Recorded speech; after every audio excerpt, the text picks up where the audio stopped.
Rien de raisonnable n'explique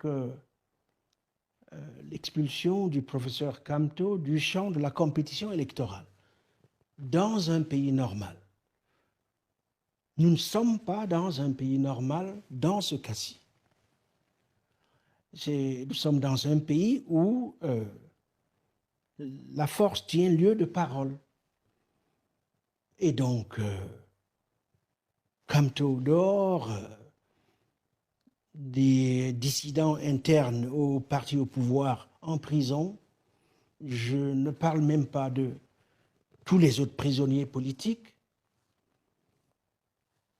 Et donc, le jour de la libération du pays, il faudra procéder à la libération des prisonniers politiques. Et ils sont nombreux. Et donc, cette ère de captivité qu'auront représenté, à mon avis, les 43 années au pouvoir de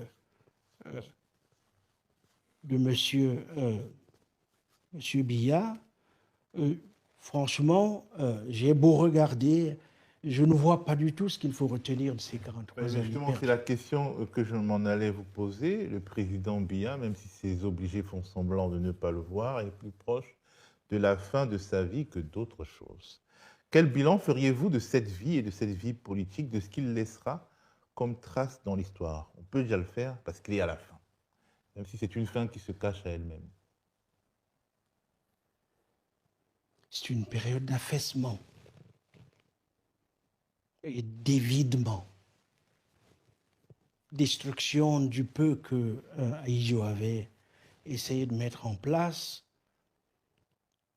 aplatissement généralisé. Il suffit d'aller à Yaoundé, qui n'est pas une ville en fait. Il faudra changer de capitale, construire une ville nouvelle, une vraie ville. Il aura gâché nos existences.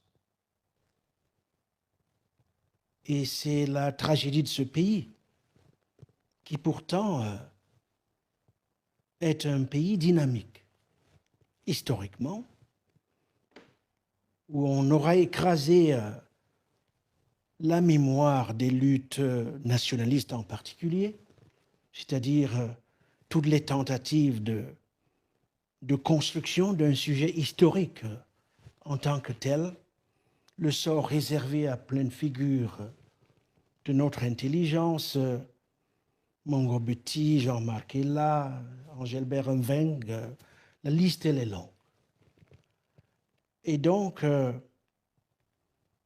faut, à mon avis, aller au-delà des péripéties actuelles, qui sont, je dirais au fond, perte de temps. Il faut aller à l'essentiel. Comment le nommer, cet essentiel? Il appartiendra aux acteurs de lui trouver un nom.